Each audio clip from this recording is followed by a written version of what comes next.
So I think before I move on to some specific sector related questions, I also wanted, because I keep following you on Twitter and I do see you talk about policy a little bit.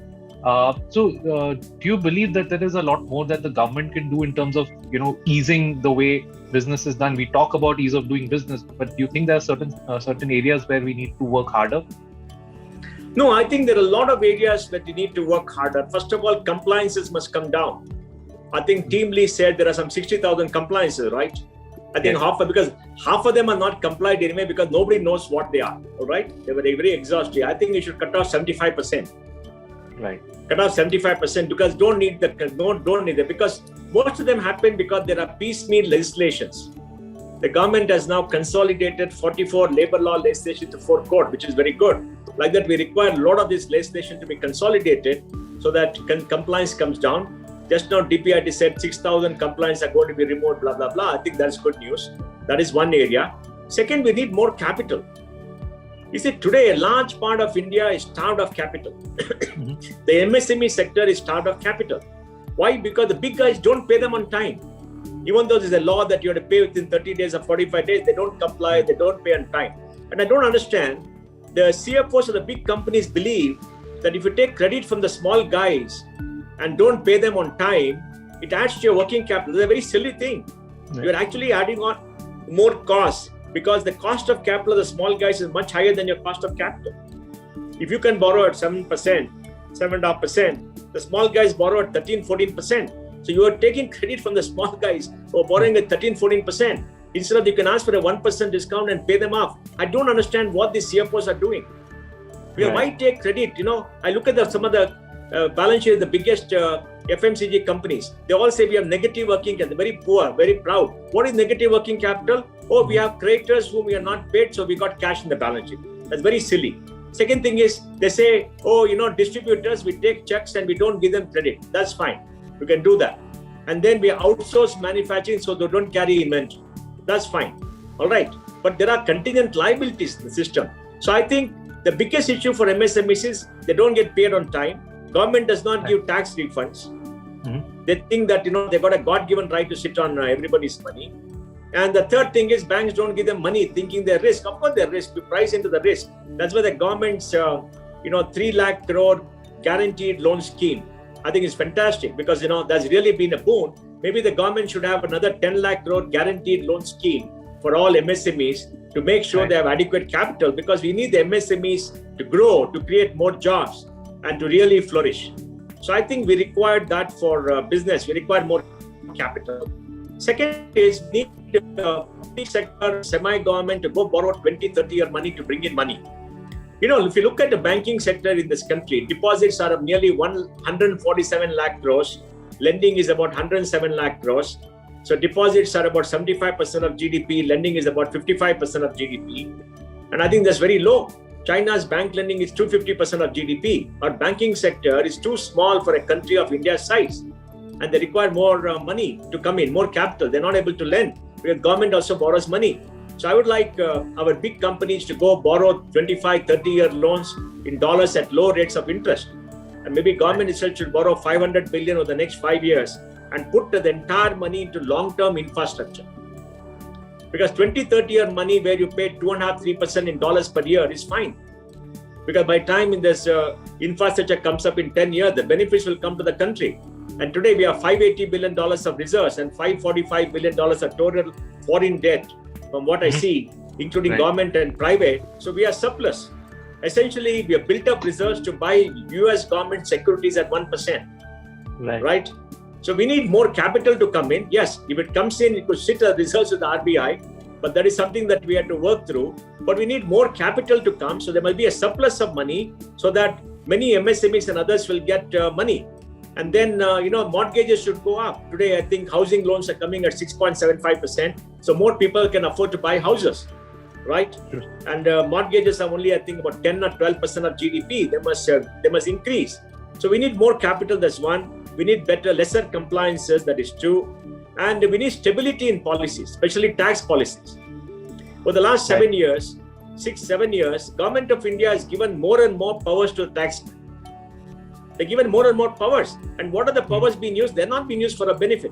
They're not being used to give better service. They've been used to oppress more people. Because, today we have a very, very bad assessment system. For example, the total amounts in dispute went up from 4.5 lakh crores in 2014 to 9 lakh crores in 2020. Finance Minister Jaitley promised us, the BJP promised us in the manifesto, they stop tax terrorism. It did not stop because the number of cases in dispute has gone up. And most of them have happened in the last 3-4 years during the time when they said they're going to stop it, right? So it's not percolated. Right. These are data. This is data. Mm-hmm. That means whatever powers you're giving them, they're oppressing people more and more. And we elect our officials and the finance minister to protect us. But it appears that our ministers, many of them are protecting the tax collector, not the taxpayers. That's true. Talk is about protecting taxpayers, but you're not protecting tax collectors. The Kane case is another case. Retrospective amendment. You should not do retrospective amendment. And you are bringing in more and more oppression to hit bad people. Hit good people. Today, what is happening is government is unable to impose the rule of law on people who are tax evaders. They're using all these powers to go after people who are taxpayers.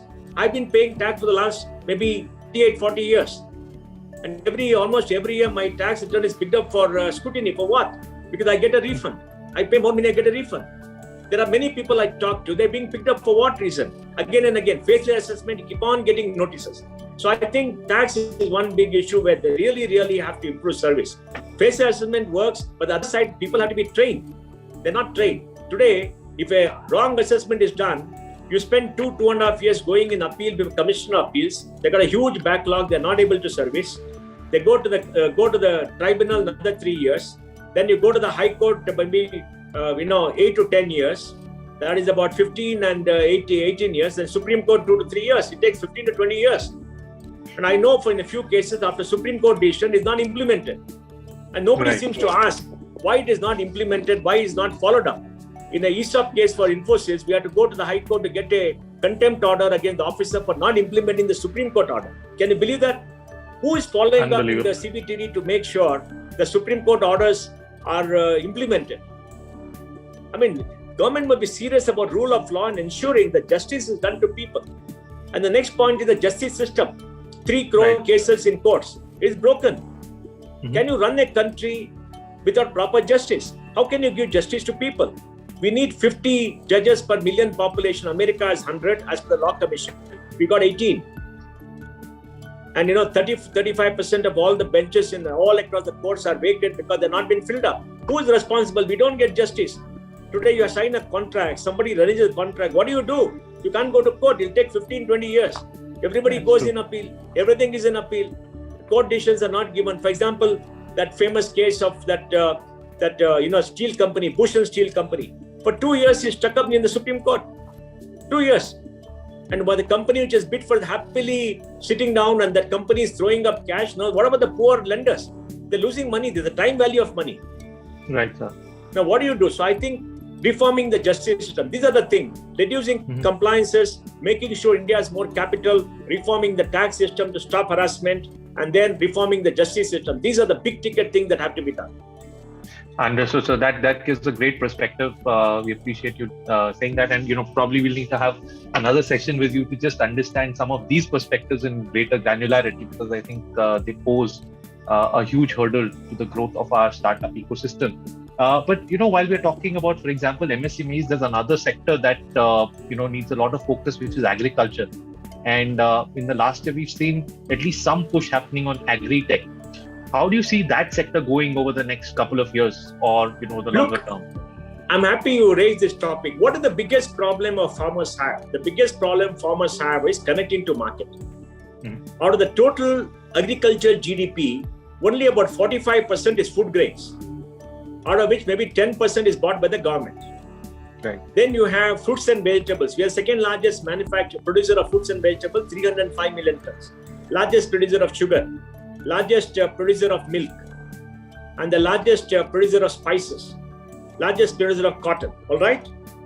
Now, in all of them, we need linkages to market. Fruits and vegetables, 30% wastage. We need linkage to market so that farmers get a larger part of the market price. In milk, because of the private sector and the milk unions, it has done a good job. So milk production, India is 205 million tons, the largest in the world. Cotton, yes, there's the trade, and we are the Cotton Corporation of India that buys cotton and thinks does a good job. And then we got spices. Yeah, spices are high value. There is a small problem, but that's okay. So we have to connect farmers to market, and that's where agri-tech startups come. But whatever data I know, there are 1,200 agri-tech startups, 250, 300 are funded, the balance are not funded. We've been talking about NABARD having a 5,000 crore fund of funds to invest in funds which fund startups. So together, maybe 20, 25,000 crore of money can come into agri-tech startup for the next 5-7 years. And what will happen? Right now, I think the agri-tech startups all over the country are buying maybe 2,000, 2,500 crores of fruits and vegetables and crops per month. Why can't you go up to 20,000 crores? Almost all of them are giving 15, 20% more to the farmers. They're training them to grade and sort using technology, and they're improving productivity, and then they're making sure they get payment within 48 hours. What more do you want? The government has brought in the farm laws to liberalize, and all these big rich farmers are sitting down and squatting. The middleman is squatting. That's fine, because they're in North India. In the South, we need this. So I would be nudging government, why don't you create a fund to invest in startups, give them more capital, get private funding, so that they can connect farmers to market and increase income and make sure that the consuming class gets a better product.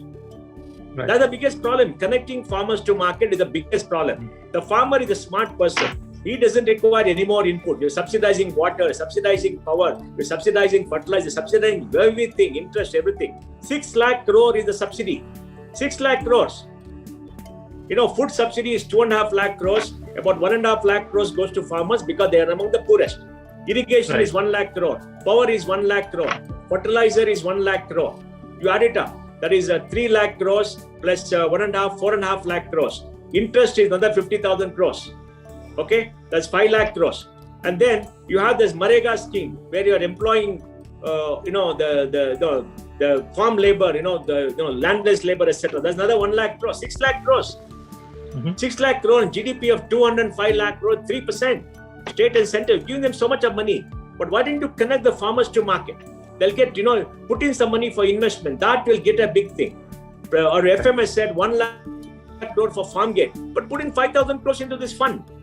Because we must invest at the margin of the catalyst, which will dramatically increase value. So I think this is what we require. Right. India's got a very good agri-tech sector. A lot of companies are coming up. They're using technology, but they require funding. Absolutely, sir. And, I think interesting point you raise about these fund of funds. We do hear about them in announcements and during the budget, etc.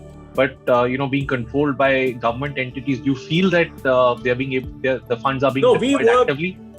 I Spirit and I worked to get the first fund of fund done.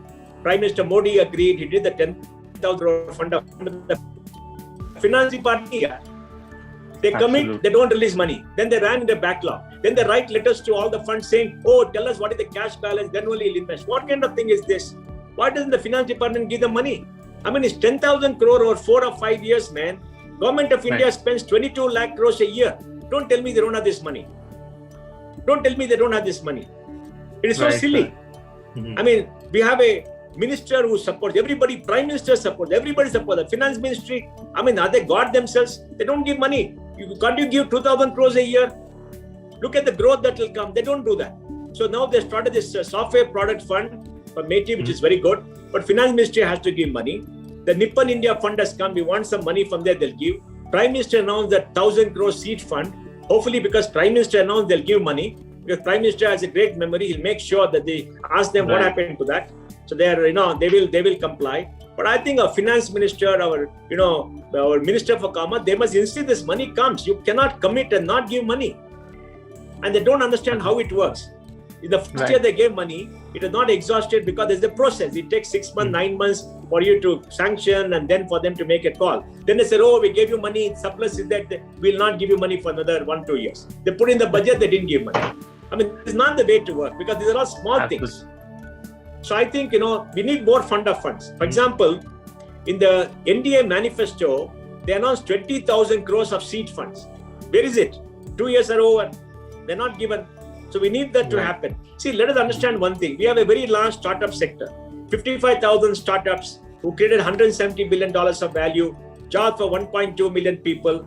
And by 2025, we'll have 100,000 startups creating jobs for 3.2 million people and creating 125 to 150 unicorns with $500 billion of value. We got about 43 unicorns now, maybe one more, today or tomorrow. But I think it's important for you to understand the massive growth is coming here. Put money here. Otherwise, you'll become a digital colony.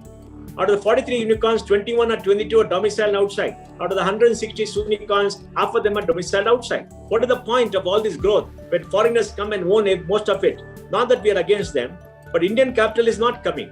But only the other day, they amended the trust laws to make sure the investment pattern, this Provident Fund others can invest into AIFs. That is a very good move. We've been asking that for 4 years. They finally did it. That's a good move. LIC hardly invest. They got a balance sheet of 40 lakh crore. They're not investing. They're not investing in the hottest growth sector in India, which is getting value. People like the Canadian Pension Fund, Ontario Pension Fund are putting $10 billion into India. And LIC say, oh, this is high risk. I mean, they take the currency risk and they take the risk. Our institutions, which are lazy institutions, they don't want to apply their mind and work there. I don't understand this mentality. Right. It's like, when IT service Infosys started, LIC did not invest. They hardly knew what it was. At least they must seek professional help. That's why we need fund of funds where they can put in money. We need government spot of fund where they can put in money. For example, that limit of 10% does not apply to government-sponsored fund of funds and funds, which has come in that new regulation, which is very good news. So I think we need a fresh approach. We need more Indian capital to come. But I'm optimistic after this gaming IPO Nazara. I think, Mumbai will understand. All the financiers in Mumbai will understand. The biggest returns are going to come in startups. So invest there. Hopefully they will invest more money. I hope they take your advice, sir. So I think while we're talking about well, if they don't take my advice, they're going to miss out on the biggest growth in India. No, sir, absolutely. And I also hope that privatization helps some of these issues that you're raising about the government privatization will help. Let me tell you give you some data, because people in this country don't go by data. They all worship Nehru in Delhi. Nehru made India poor. 1950, when we got our constitution, we are the best economy in Asia. China was destroyed in the Civil War. Japan was destroyed. Southeast Asia was destroyed.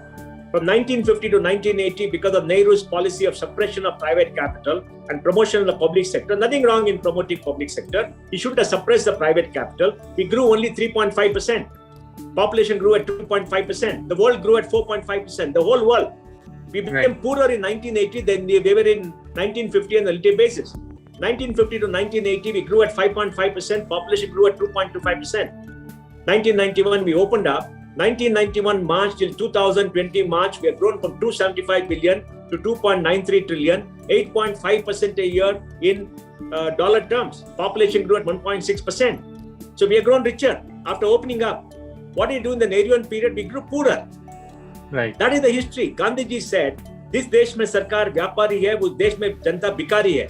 Nehru made bikaris of us. You must quote this and quote me. Nehru made bikaris of us relative in the world. Only when you open up and give economic freedom to the people back. People must do business, not government. Government cannot do business. Look at BSNL, they ruined BSNL. MTNL, they ruined MTNL. Air India, they ruined Air India. They ruined it. They can't run it. They should not run it. That's why Prime Minister Modi, for the first time in our history, stood up in Parliament and says, I want to support the young people of India to grow in India and to build the new India. That's fantastic. I don't want government to be in business. That's fantastic. Government must not run in business. There must be in some strategic sectors to have a balance. That's fine. For example, in the oil sector, they must have Indian oil because, there are national security issues in oil. We are an importer. Barring that, defense, you should not do it. And that's very right. So I think this whole privatization, look at the banks, 15 lakh crores of NPS, out of which 11 lakh crores, I think, in the public sector. Why? Because phone banking happened. Political leaders called up and give money. They gave money. When they lost money, whose money is that? Depositors' money, taxpayers' money. When the private sector lost money, government didn't support them. They went and raised capital. ICICI Bank wrote off, Axis Bank wrote off, they raised capital. They'll get money. Why should we taxpayers put money? Why should government subsidize? They took the risk and they have to pay the price, correct? Depositors will be protected.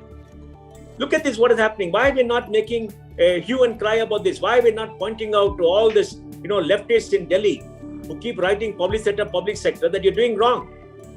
You cannot waste the poor people's money. Put the money into education, put the money into health, put the money into giving drinking water, put the money into roads. Why fund the banks? And they lost the money. Who is going to bear the 11 lakh crore loss? Look at the top 100 NPS. You make a list of the top 100 NPS. Tell me, would you have given money to Bhushan Steel? 80,000 crores between the two companies. Did any of the banks ask, where is 40,000 crore of equity? They never had equity. Many of these guys, Lanco, Bush and Steel, when I look at it, they've never had equity. Where did they have equity? They over-invoiced, took the money out and brought it back. Everybody knew about it. Everybody knew about it. They gave money. Now that's what happens when you have the public sector in the control of the government. You understand? That's why we need privatization. We need more economic rights for citizens to take risk. We need more risk capital. And if they misfire, they get bankrupt, that's fine. Absolutely, sir. Agree. I think government has no business being in business, and we hope. Prime Minister Modi has done that, and he needs to be complimented. For the first time, there is great honesty when the government has said, "This is not our business." Look, what does government have to do? Government has to do 5 things in Delhi: protect the boundaries of this country. They have to spend money on defense. Right. Have internal law and order. Is our life safe in India? We don't have enough police. Part of our police has become corrupt. They've been captured. Our life safe? There's a question mark. They're not investing enough. Deliver justice. Are we getting justice in this country? No. There's no judicial capacity. We're not able to get justice. 250,000 under trials are in prison after spending more than 50% of the time for which they could be sentenced. What do these poor people do? They don't have money for bail. They're not being let out. Where is justice for the poor of this country? Next is management of the currency, doing a good job. And then foreign affairs, doing a good job. But justice is not there. Internal law and order. Why don't you focus on that? Absolutely. Sir. And focus on schools, public goods, schools and along with the private sector. So citizens have a choice. Focus on infrastructure like roads and rail, which is being done now. It's very good news. So government should focus on what it has to do as per our constitution. And people should do business, and government should regulate to make sure there's competition and the consumer is protected. That is their job, not run business. Very true, sir. So now while you're talking about infrastructure, I think, supply chain management has been a sector that has, obviously benefited a lot from the GST regime, and then, the focus on infrastructure. And I think a lot of focus has gone on them in the last year. How do you see the outlook for that sector? What do you think needs to be done to scale it up? Outlook is fantastic. Outlook is fantastic because look, our supply chain costs of 14% of GDP. China is, I think, 7%. US is 5%. Right. We must bring it down. Now, GST, bringing in the road network, railways going at 45 kilometers an hour as against 25 kilometers are going to bring the cost down because the costs are too high. Our trucks go 250, 300 kilometers a day. US trucks go at 650 kilometers a day. Just imagine if they go at 500, how many trucks will be saved? Right. And these damn trucks have 180 HP motors, which was built in Second World War.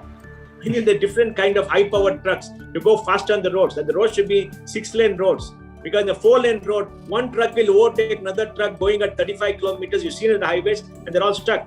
Now, this fast tag is really matters because, about 10,000, 15,000 crores of cash was getting knocked off in all these toll gates. There's robbery happening. Absolutely. Banks are not getting the money. Now, imagine, it's gone to 105 crores a day. It was 80 crores, 90 crores, gone to 105 crores. So because the money they were knocking off. There's so much of corruption in this country. That's why we need more electronic governance and we need the efficiency coming. If we reduce supply chain from 14% to 8%, which is possible in the next 2 years, we become more competitive.